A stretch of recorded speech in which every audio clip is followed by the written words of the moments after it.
Hercules, True hero, you were willing to give your life. my son. You can come home.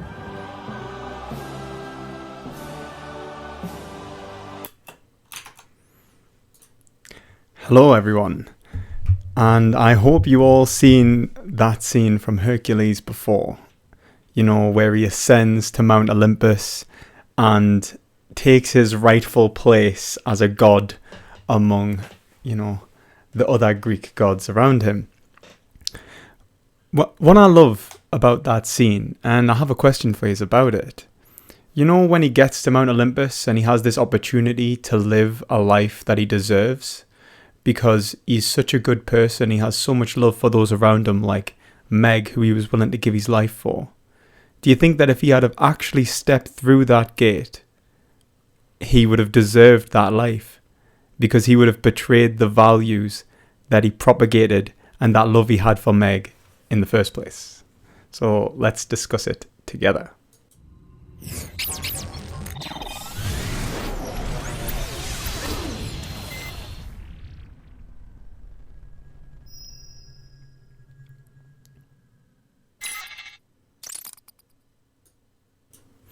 So, hello everyone, and welcome to another episode of Perspective Philosophy, where we try to better our perceptions of the world through philosophical discussion. So, as it says in the title, today we are going to be discussing heroism, what it means, and really, whether it's a good thing or not. Because we all just implicitly understand heroism to be good. But is heroism a bad thing? Could it ever be a bad thing? What do you guys think? So the reason I chose that scene from Hercules rather than, any old hero is this notion that it's not about the power of, your physical capabilities, your intellect, nothing to do with what you are actually capable of. It's not about the strength you have, but the morality within you, the caring, the compassionate, the values in which you hold for other people. And that makes someone a hero. Now, I don't think the Greeks would necessarily agree with that, by the way. I think the Greeks would have definitely said it was something to do with the strength. But heroism as a whole, like throughout history, throughout society, it has a particular form.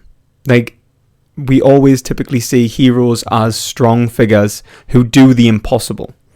And the moral conflictions are overcame either by their physical capabilities or their mental capabilities, or they are resolved within the character of the hero.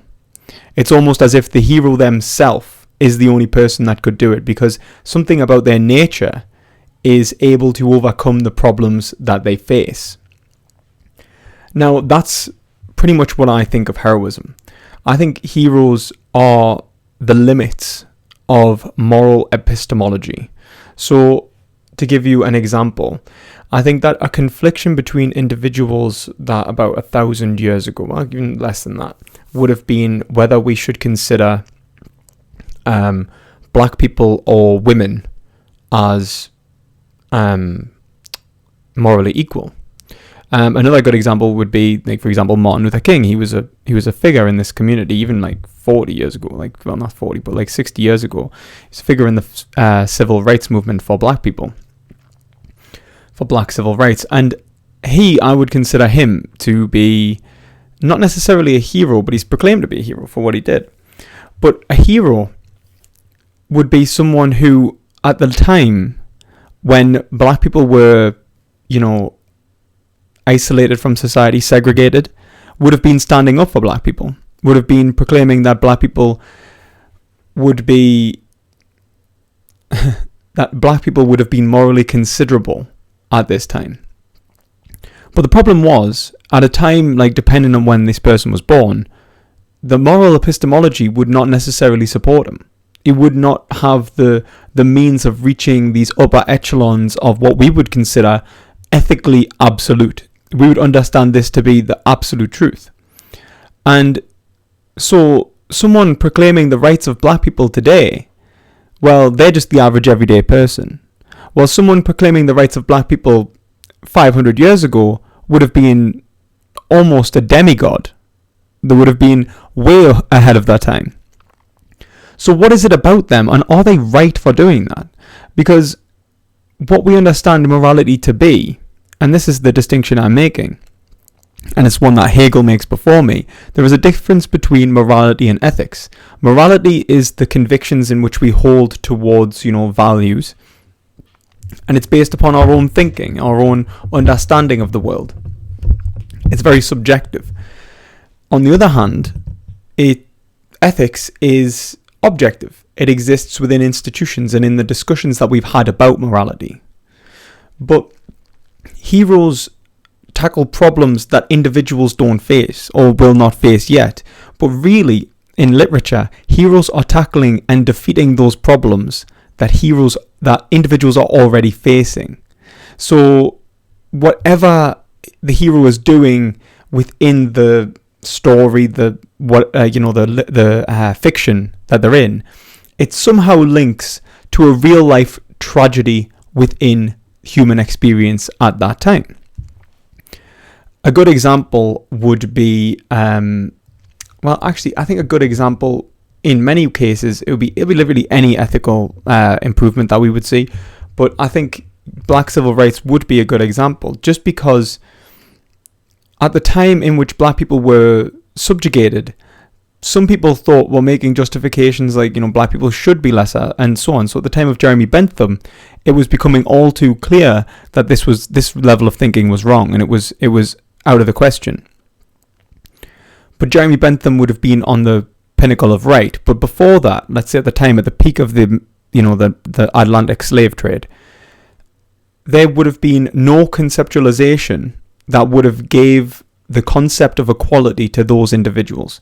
But there would have been people who understood it and fought for it in the first place, because if there wasn't, then nothing would have changed. So what we are seeing is that the moral impacts the ethical.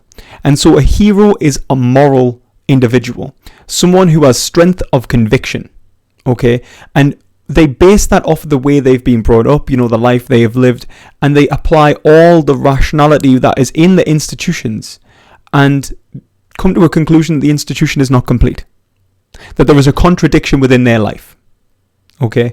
And that contradiction needs to be resolved. How is the contradiction resolved, though?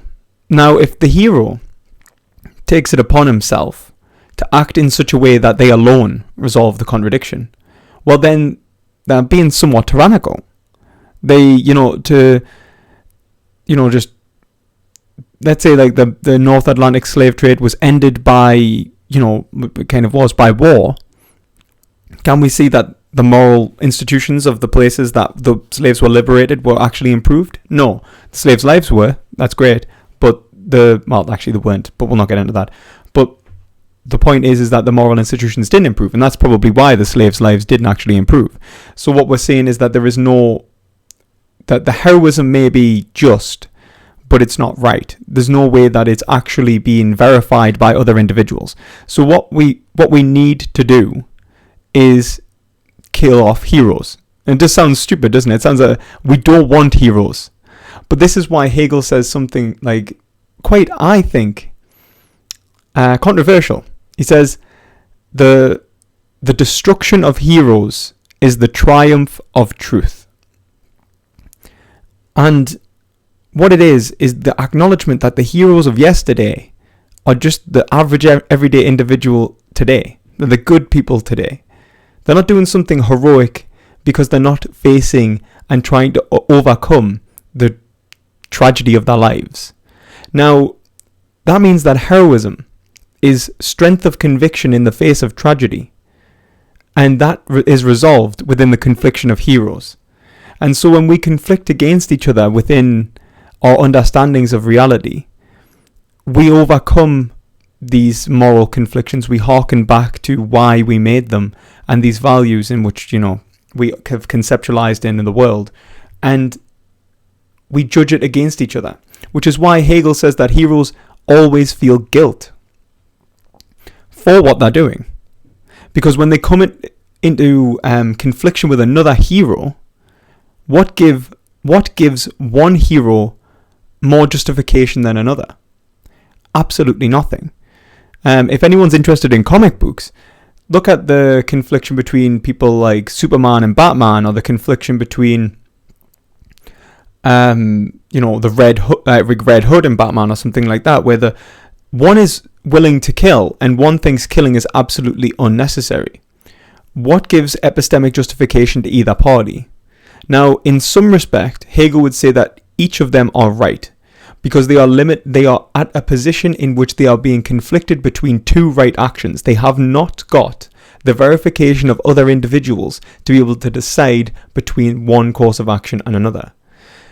But at the same time, they're both wrong, because they're unable to show that they are right. They're acting in caprice. They are using their own intuitions, their own moral sense to guide them. And this is somewhat strange, because then you could say that a hero did the wrong thing, but there was still a hero. And I think that's very apparent in ancient Greece. Like, Odysseus doesn't always do the right thing. He's not a god. But he sometimes does.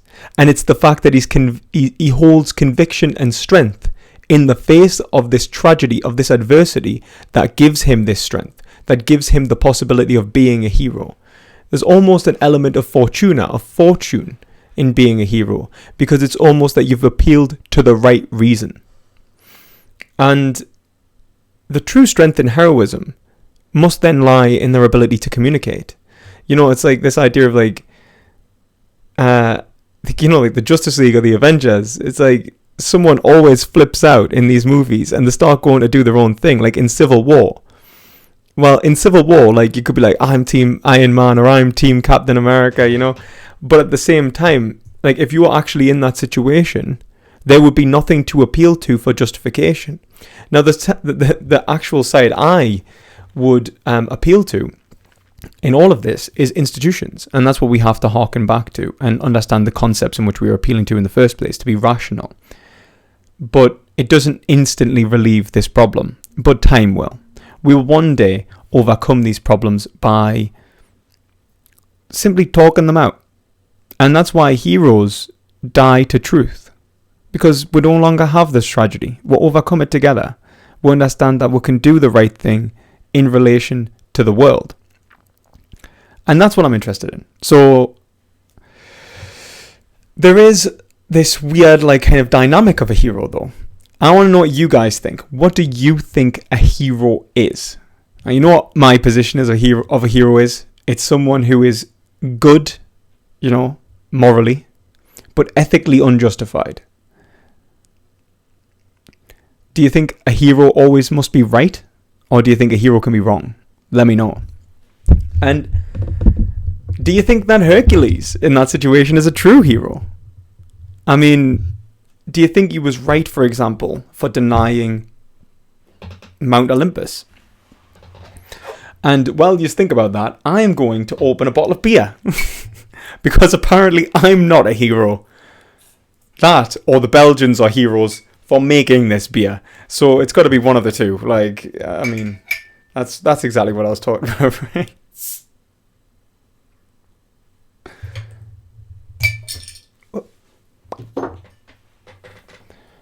But yeah, I'm very interested in heroism, something that I'm hoping to progress within my PhD. And the reason for that is because I think that, take someone like Jesus. Take someone like Jesus. Someone asked me the other day, they were like, when people say Jesus would have ate meat, what would you reply? You could say that Jesus, no, he didn't. Like, some people say that, no, he didn't eat fish, he ate this thing that sounded like fish, or whatever. And it just seems a bit half-hearted and far-fetched. Of course the man would have ate meat. Like, just because he's the son of God doesn't make him any less of a man. That was the whole point of the story. He's supposed to be man incarnate, and that's why he can be nailed to a cross and understand that he is the best version of all men. But when he's nailed to a cross and he's in the situation where he's at the pits of despair, that he's able to go, forgive them, Father, they know not what they do. Now, the question is, do they not know what they did at all? Well, clearly they know what they're doing, because if they didn't know what they were doing, then they wouldn't have they wouldn't be morally culpable in the first place, and there'd be no need for forgiveness. So they know what they're doing. They lack the understanding of what they are doing. The true nature of reality is hidden from them. And it is this lack of conceptualization which allows Jesus to understand humanity, and that actually we're quite limited. Like, it is our lack of godliness that we are being forgiven for. And this is why I love Hero. Passion, caringness, lovingness for other individuals. And understanding that this includes animals today changes the whole message that Jesus was trying to express. And I think Jesus now, if like any Christian now who is expressing love thy neighbor, if they understand that animals are part of this, like, this community in which we, survive, then clearly you should be vegan. And that would be my answer, essentially. That Jesus then is not Jesus now. And that's why heroes now are very different to heroes back in Greece. Like, the problems we face are so different. The way that would solve a problem, like, I'm going to play a clip for you actually in a moment. And I think it'll explain, like, if you were to look at an ancient Greek character in this scenario, they would just act inherently different. There would be no way that they would even think the same way. So I'm going to play a clip for you, and this is my favorite hero. So some of you can probably guess who I'm going to say.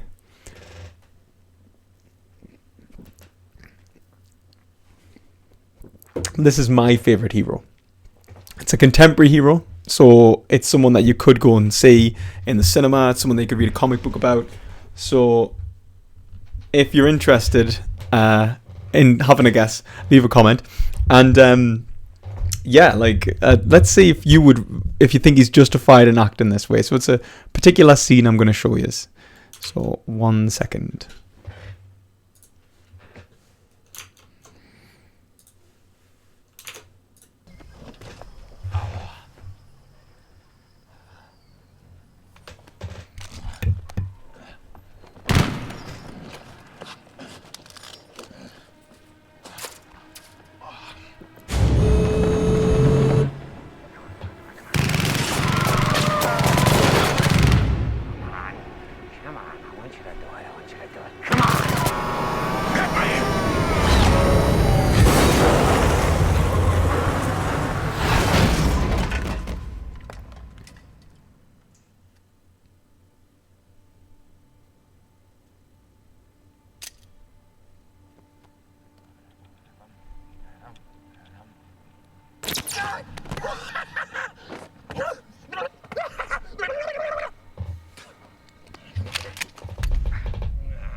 Could you please just give me a minute? We got you, you son of a bitch.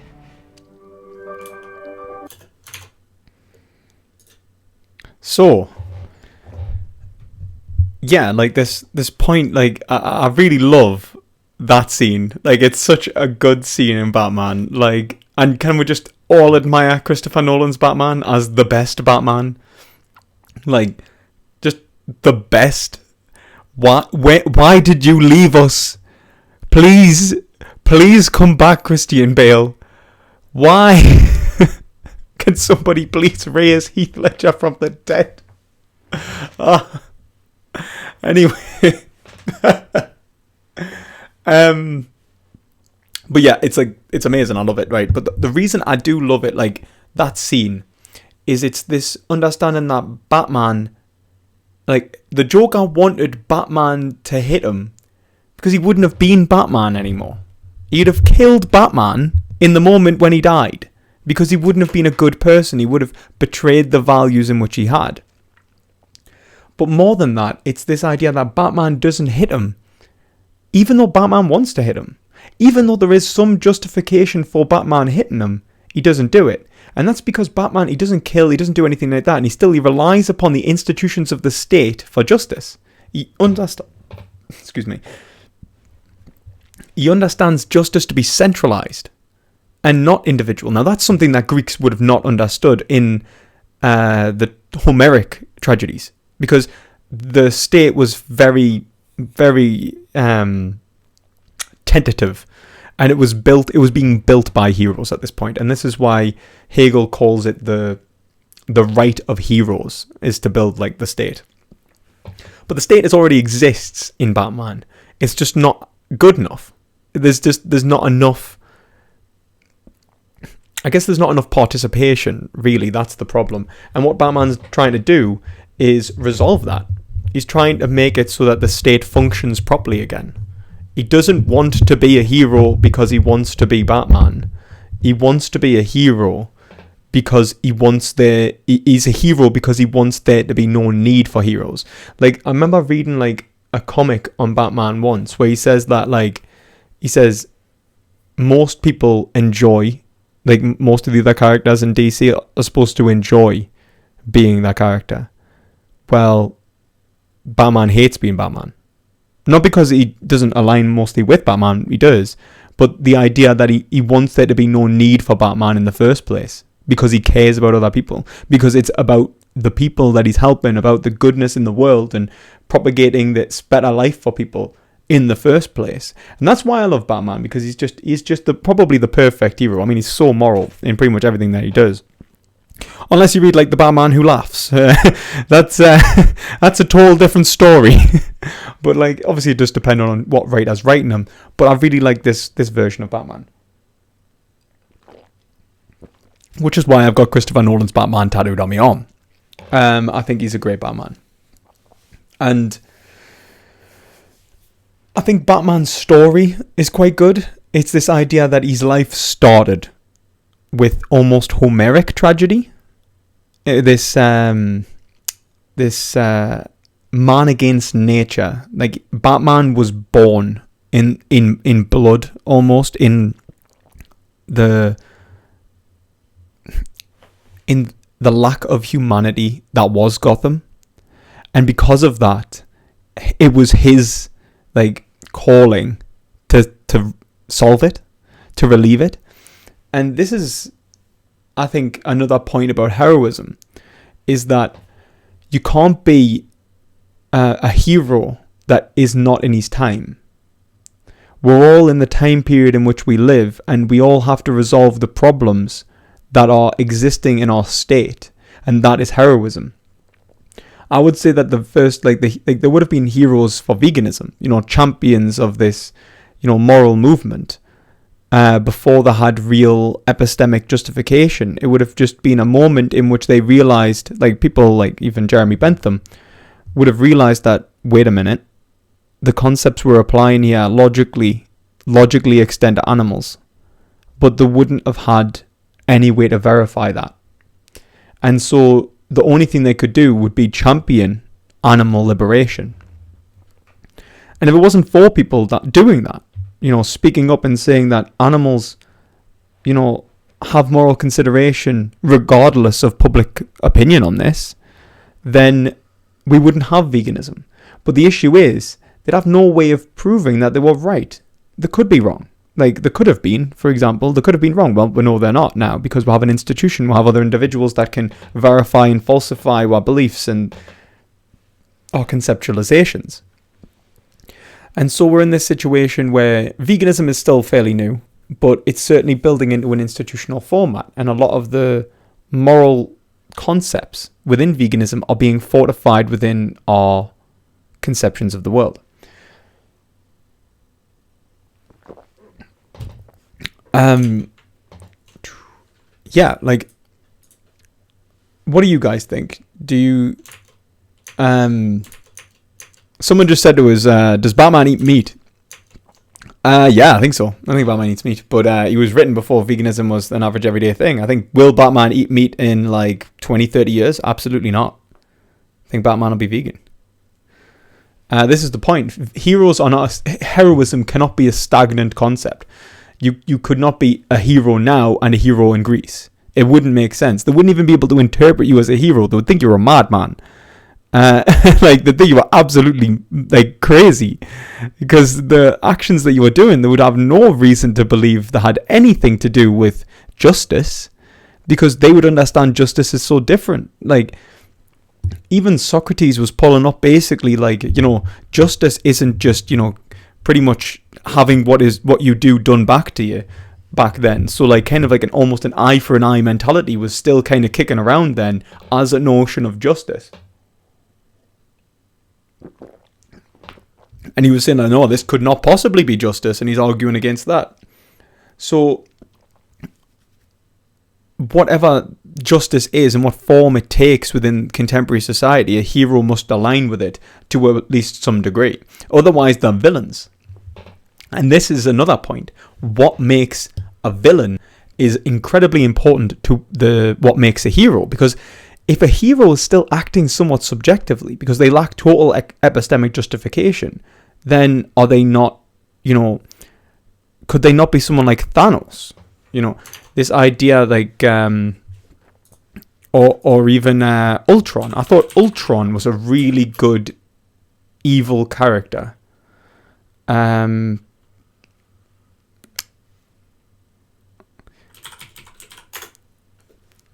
I'll see if I can find it.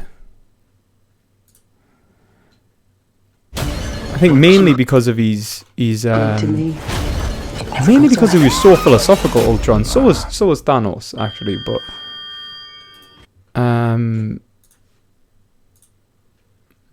what is this? You are These puppets.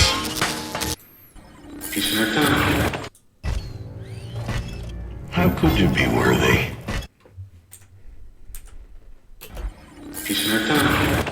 right.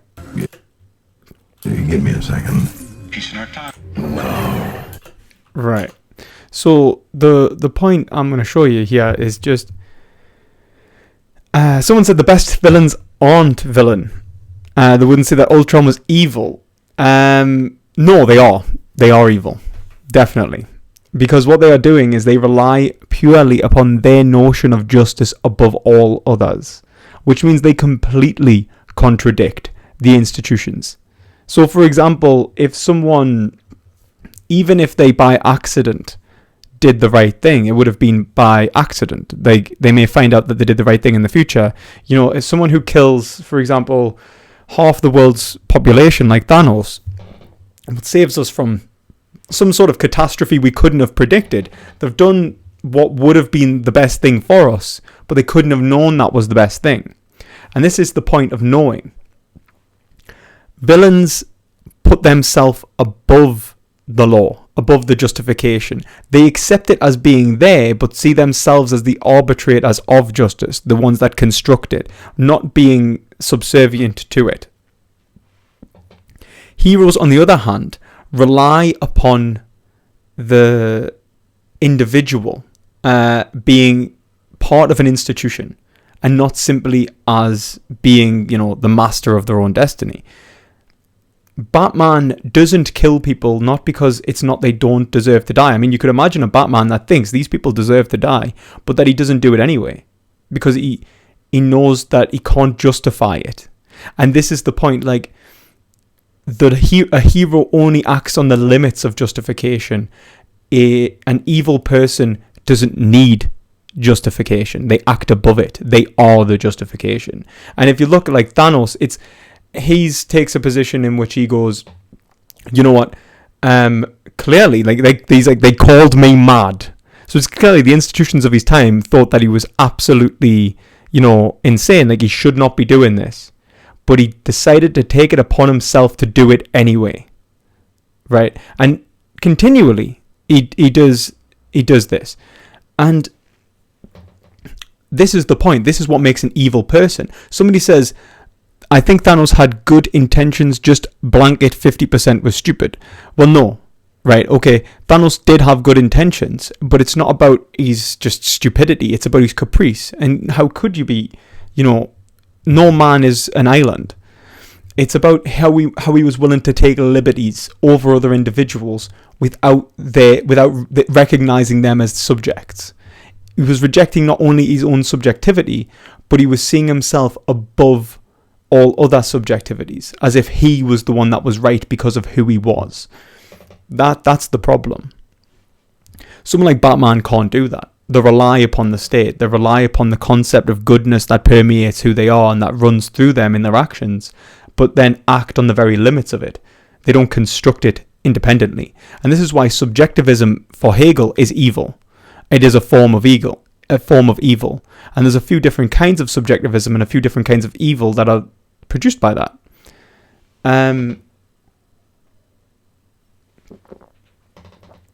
And this is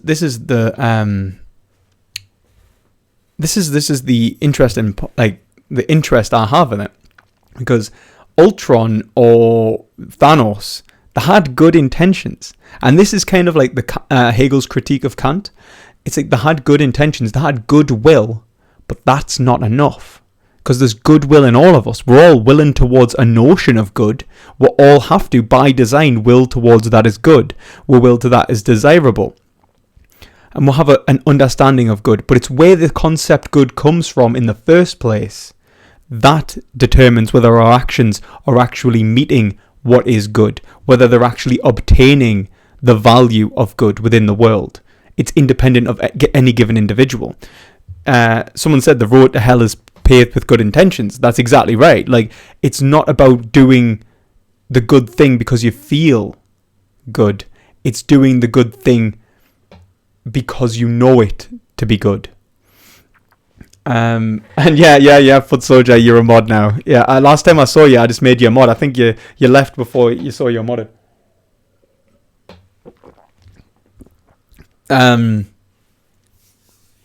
Foot Soldier says, was Arnold in Terminator 2 a hero? If anything, no, but he was better than a hero. He was a triumph of truth. And that's why it's like Hegel says that it is the destruction of heroes is not the destruction of our best, but the triumph of truth. And he says that because ethics is better than morality. It is epistemically justified morality. Now, Arnold, like, in the situation of being, like, programmed to do what he was doing, okay, we wouldn't say that he was actually, like, the right person, because he wasn't making the decision to do it himself, so he didn't have free will, or even any kind of will, really, that would be able to have an identity. But if we were to say that, like, let's say he chose to do it, and he did it because of, you know, the reasoning that he was given, and that was actually the programming, but let's say that it was programmed into him. The will that was permeating through him was justified. So in many ways, we could say that Arnold in Terminator 2 would be the end of all heroes. But that doesn't make we're necessarily machines to be programmed. We'll have to choose to abide by it, because humans have subjectivity, and we don't just get it, like, plugged into our brains. This is the right thing to do. And if it did happen that way, then there would be no such thing as volition, morality, and subjectivity in the first place, and ethics would not exist. So this is, I would say that, yeah, he's kind of a hero, but in the sense that he's doing the right thing, and that, you know, kind of ties into the idea of heroism. But he's better than a hero because he knows that he's doing the right thing. At least he should know that he's doing the right thing. But he says, can a machine be heroes? Well, yeah, like, I mean, if they were conscious. But the lack of subjectivity means that there would just be, well, there'd be tools for the real heroes who are the ones that programmed them. And he says, can we be heroes for just a day? Absolutely. Like, heroism is brief, and it should be brief, because if it is true heroism, then it will be resolved within the institutions of our society. It is the heroes that build those institutions, that better our world. And this is the understanding that heroism is necessary to progress, but it should not be maintained and glorified so that it takes position above the institutions we have. So Odysseus now would probably be a bit of a dick, and would all think of him a bit of a psychopath for killing the suitors in the Odyssey. We'd be like, wow, you can't just go and kill those guys, man. This is a bit extreme. But at the same time, in ancient Greece, they're like, wow, what a guy.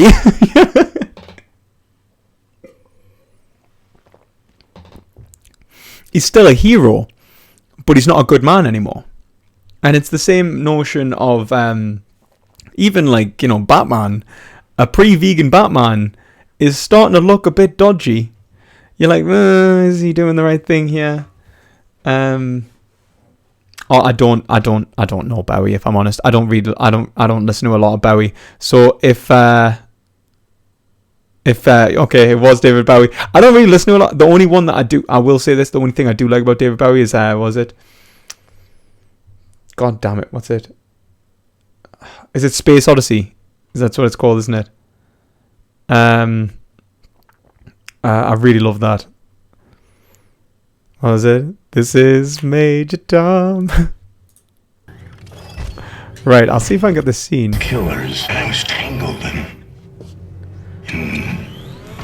strings. Kill the other guy. With ugly choices. I'm on mission. What mission? Peace in our time. On mission. Here we go. Right, so this is what I was looking for, and I think this is what separates heroism and villainy. Yeah. What mission? Peace in our time. I'm sorry, I know you mean well. You just didn't think it through. You want to protect the world, but you don't want it to change. How is humanity saved if it's not allowed to evolve? There's only one path to peace. The Avengers' extinction.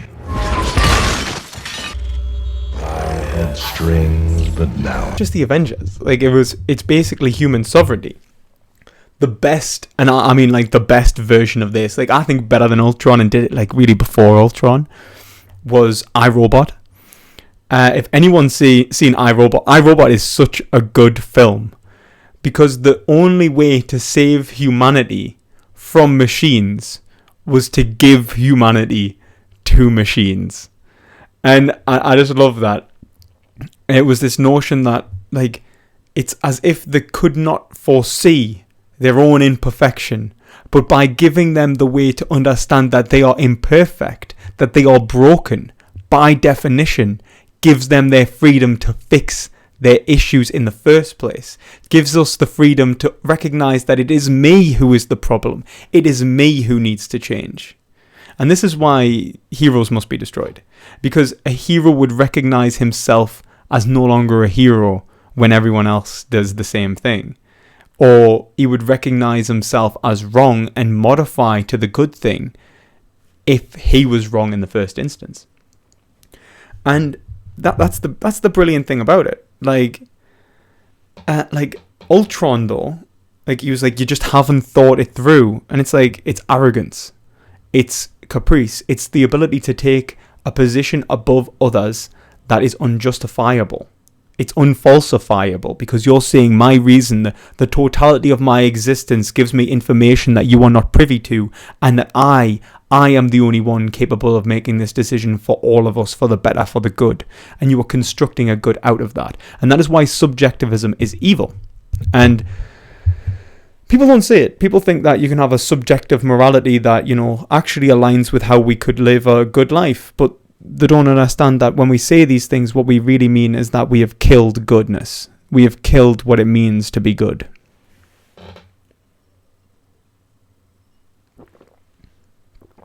Yeah, this is vegan beer. This is Leffe or Lef.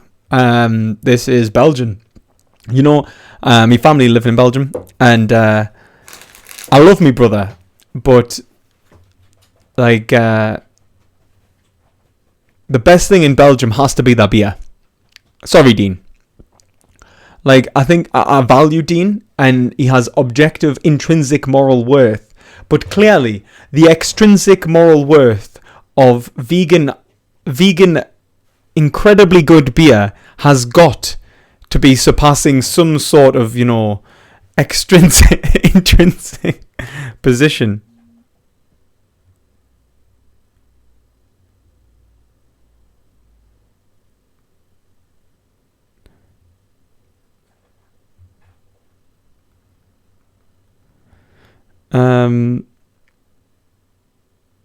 Right.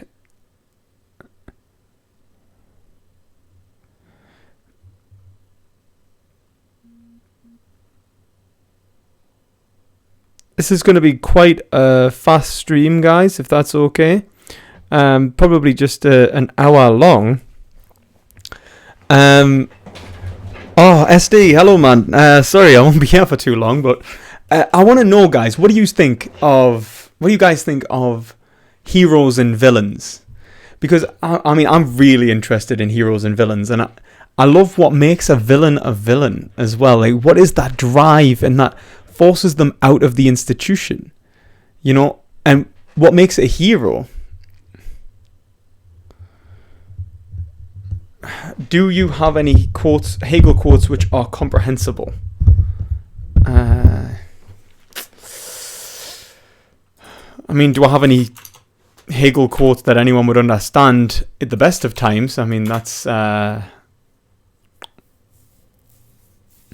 issue, isn't it? Like, anything that's intelligible by Hegel, well, that's like the title, maybe. Oh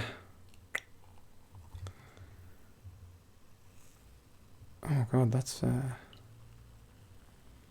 just gonna pour this in. God damn it. Anyway, I don't know, man. Like, I think I usually take little bits from Hegel, where he says stuff like, for example, the destruction of heroes is the triumph of truth, and I use that because the overall reasoning he gives, it's just better to rephrase.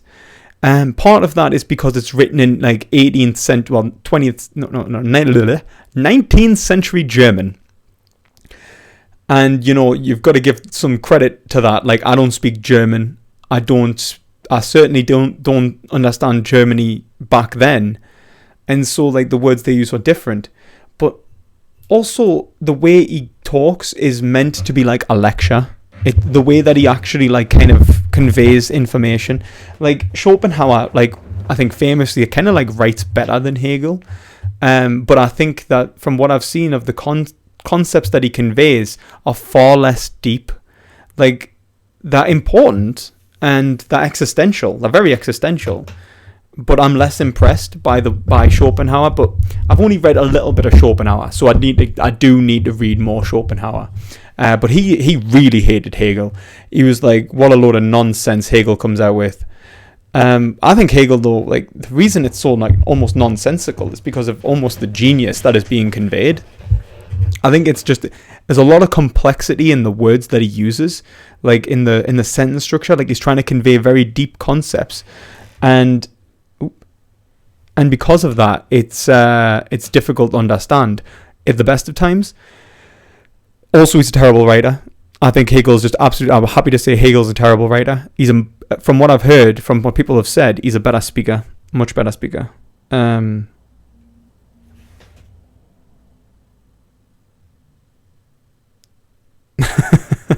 Somebody said, stop moving us, it hurts. I've got a family member watching the stream and they're like, stop moving the camera.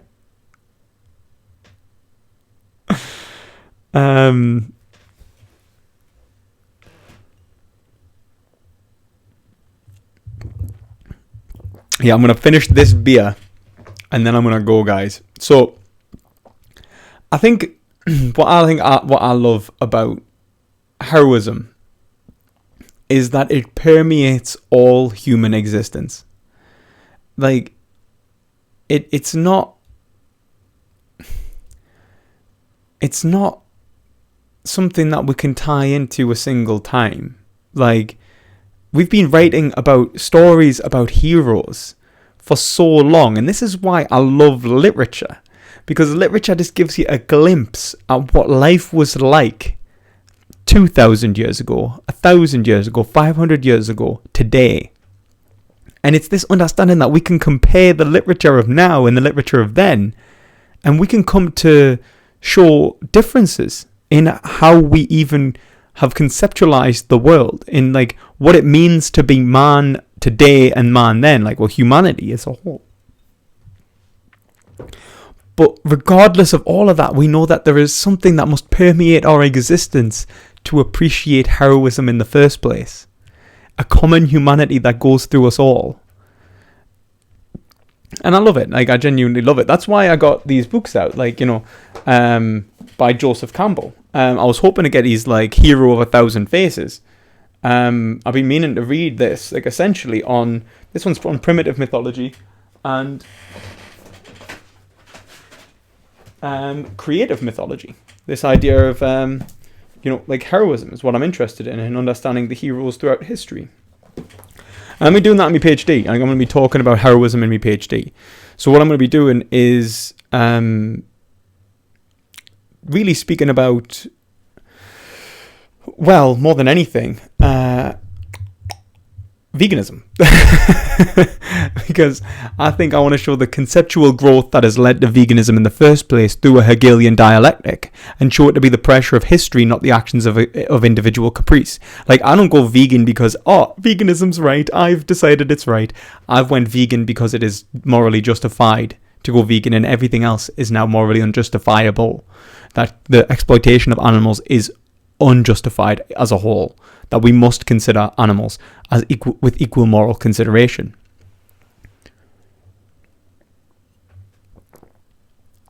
And that's why I really want to do my PhD on that, because, like, I was talking to my friends, like, I said, one of the ways that I'm putting my proposal is that Odysseus would be vegan.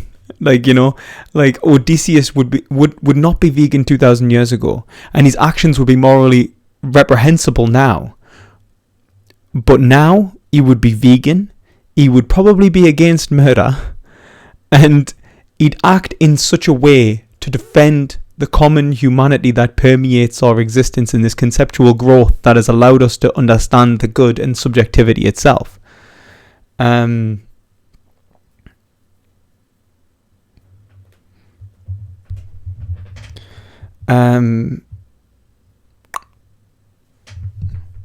What does that say? So I'll just take some quick questions and stuff while I'm still here. Someone says, sounds like a dangerous game to play with your thesis.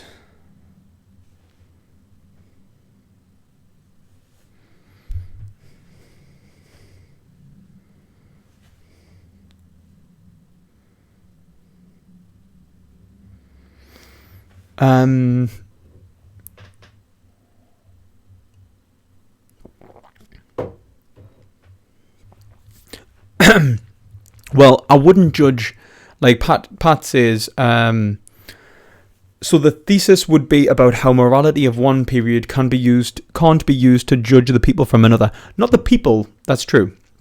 Like, in the words of Foucault, ancient Christians could not have known that slavery was wrong, and I would hold that to be true.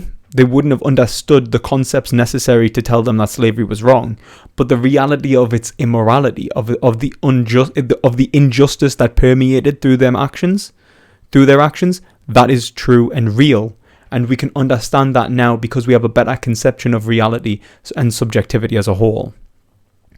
And that's what moral progress is about. Like, it's the same with science. Of course, like, people like 1,000 years ago just would not grasp any of the concepts being permeated, that are being portrayed, through quantum mechanics. Of course not. It would be madness. They'd be like, all right, something can be there and not there at the same time, acting as a wave and a particle. By the way, what's a particle? Like, and you'd have to take them from their contemporary understanding, which would be a variation of the understanding we have now. It would have aspects of it, like, for example, even Greek atomists understood, like, atoms in certain ways, but the way they understood atoms then versus the way that they understand atoms now, it would be absolutely insanity to try and explain nuclear fusion and nuclear fission to someone like that. They'd look at you like, right, so you're telling me that there are these balls of, there are these, like, clusters of protons, neutrons, and electrons that, when they collide in such a way, produce a mass release of energy because of, like, electrons being freed by giving a proton or whatever, by giving a photon. And it would just, like, explaining what a photon is would be hard enough. Even me, I mean, I don't know much physics when it comes to the grand scheme of things. Like, I'm a bit of a, well, I've specialized in philosophy, not physics, right? But for me at least, I can grasp some of the concepts. The concepts would be totally alien to them. And it's the same thing with morality. Like, it's not that it wouldn't have been, like the universe would not have been, Newtonian, and it wouldn't have been, like, pre-Newtonian when Newton didn't come around. It would have been exactly the same. Its physical properties are the same. It's just we couldn't see them because the concepts had not developed yet. We hadn't aligned our consciousness with reality in such a way that would give us this truth. And it is the growth of truth that we are talking about. So you can't hold people like that couldn't have known better morally culpable. Jesus, for example, would have been a bad person to the ancient Greeks. Like, he would have been absolutely bad. He would have been committing the vice of plorexia when he was so humble. Like, he's a god, but he acts in such a way that he washes the feet of those around him, that he deliberately acts humbly. Well, then he's committing the vice of plorexia because he's not appreciating the glory that he deserves. Like, this is the point. Like, the conception of morality would be totally different.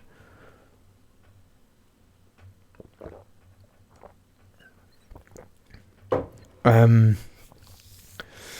think I saw... One second. One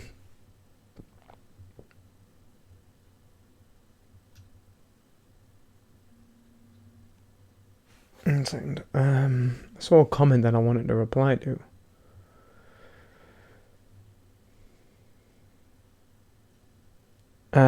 Helene, to me, heroes are vegan activists who go undercover in farms and slaughterhouses, who have the guts to do things they consider evil in order to stop exactly those things from happening. No, I completely agree. That is a form of heroism. Doing what would appear to be the wrong with the concept, but the concept has put you there in the first place. And I think that is the beauty of heroism. There is a lot of heroes that have done undercover slaughterhouse work, and by that they've brought around far more animal liberation than the suffering they've caused. And we can see them as, we'll say true heroes, people who have done the right thing for the right reasons.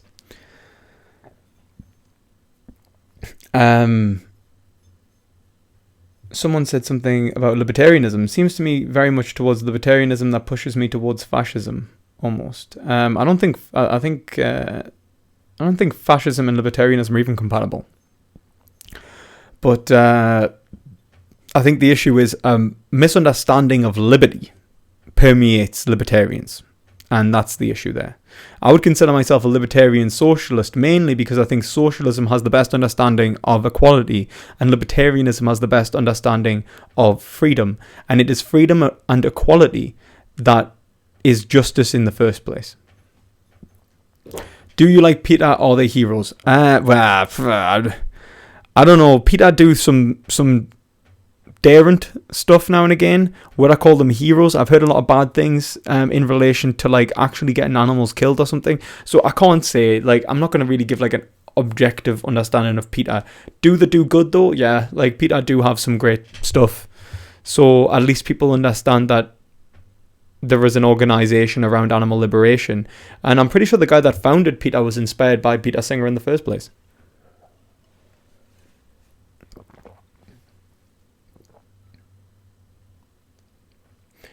Right.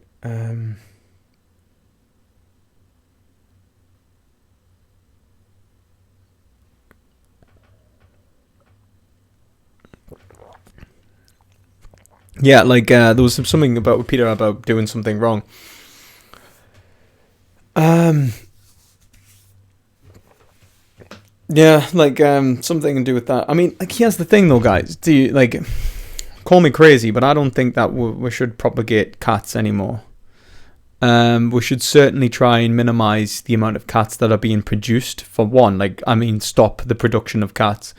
But it's going to sound quite controversial, but I'm reaching a point where I don't know whether, and this is the thing, because I know that cats have been produced not for themselves, like they didn't deserve this, but they've been produced by men or humans who then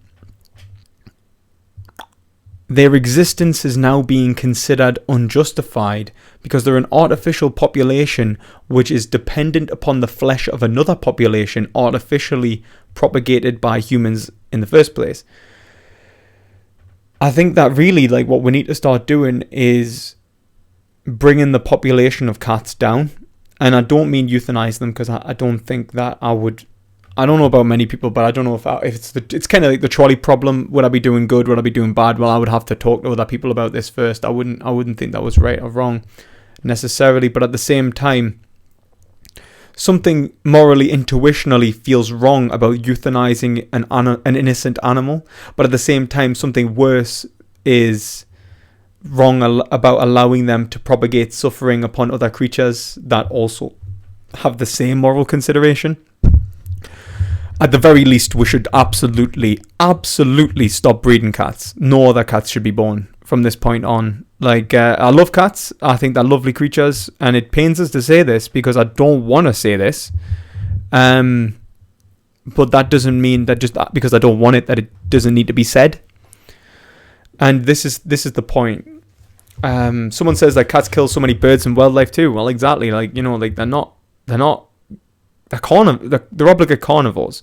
Unless we can synthesize a substitute for what they are eating currently, which we should either be pouring resources into, or, you know, finding a way in which, you know, they can eat byproducts. I think if you're an owner of cat right now and you're a vegan, you need to make sure you're getting, like, either roadkill for them or some sort of, like, meat byproduct from, like, just, like, from the bins of supermarkets or something. You just need to not be supporting an industry. Ooh, bloody hell. You need to not be supporting an industry which causes the suffering and death of others.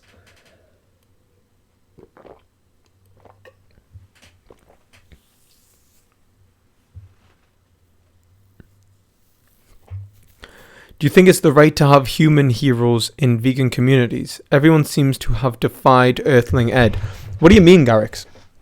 I want to know what you mean by that. That's actually quite interesting. What do you guys think? My brother says, be a hero. Well, Belgium are the beer heroes. I give you a credit. Best beer EU. Best beer world, man. Definitely. Well done, Belgium. The best, like, you know... Like, genuinely just... Like, I mean, like, there's a lot of good things come out of Belgium. You know, like treaties and stuff. Peace accords. Still not as good as the beer. Nah. That being said, can also appreciate Belgium's bureaucracy. My God. Why? Why would you do that to yourselves? It's painful. I guess it's the government doing it to you. But, you know.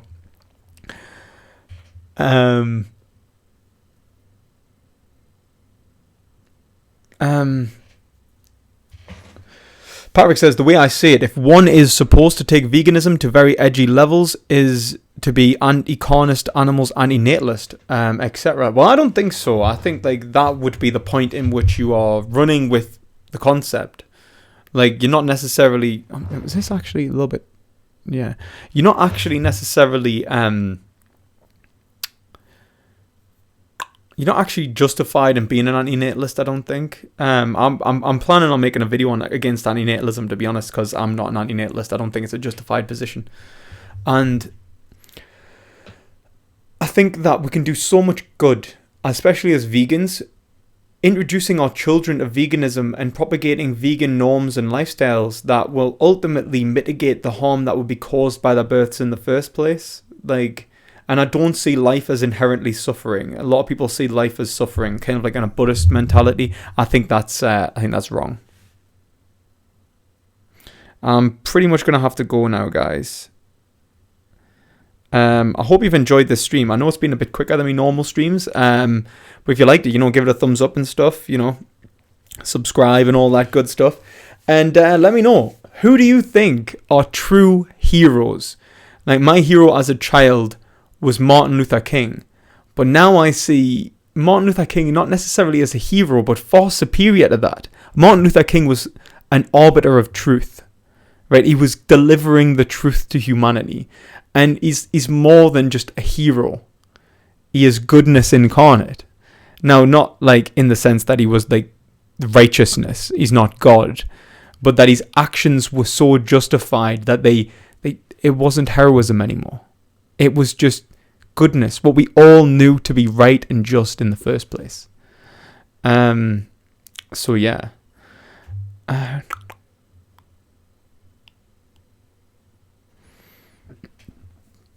Helene says that she's a vegan and she's got lots of cats. Looking into vegan cat food. I've heard that vegan cat food is awful for cats though, that it can make them blind and stuff, so be very careful. Actually Mike the Vegan does a video on vegan cats. Really great. I suggest, it does vegan pets. Veganizing a dog is so easy. Like Charlie's vegan, like my dog, and it's absolutely no problem. Yeah. Also, actually, someone raised a good point there. Dean, Anka, you start saying something about how Belgium's going to ban veganism, idiots. Your Minister of Health needs bloody shot. Like, absolutely true. Like, there is absolutely no justification in that. That's caprice. And that's evil. The idea that they subjectively know the good actions for individuals, as if our nanny state can permeate our lives and tell us how to raise our children in such a way that we can't even choose the food that they eat, as even if it is healthier, and all the evidence proposes that it's healthier. Instead, the state knows better because it is the state. How ridiculous! What tyrannical state would propose that upon individuals?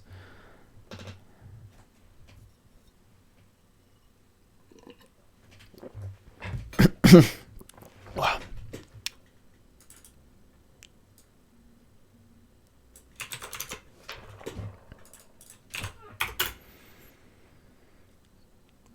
I have never seen Ruth Bader Ginsburg. American Supreme Court judge. I've never really looked into her, so I couldn't tell you if she's a hero. But yeah, guys, this is time to go. But it's actually been really great. If you would like to have another conversation on heroism in the future, especially when I start my PhD, like I'll be able to give a much broader and better understanding of it, because I'm going to be doing a historical account. Like I'm going to be going through heroism through history, and that's really what I want to go through. Like how concepts are evolving through time. I've already kind of started some research. I know it sounds silly, but I've been reading Sherlock Holmes as a Victorian account of heroism, and Sherlock Holmes is so utilitarian. I mean, it was written 10 years after Mill's utilitarianism, and the way he thinks, like he's an analytic philosopher, pretty much, in the way that he thinks. It's all about analytic deduction. It's about deduction as a whole and application of logic. And yeah, like guys, like I also have Instagram, Twitter. Follow us on there, because I do stuff now and again. I found Vincent on Twitter and stuff like that. That's how I debated him. And I'm probably going to do a round 2 with him at some point on feminism, or like something similar. So yeah, check that out. And as always, try to gain some perspective. And if you do drink really good vegan beer.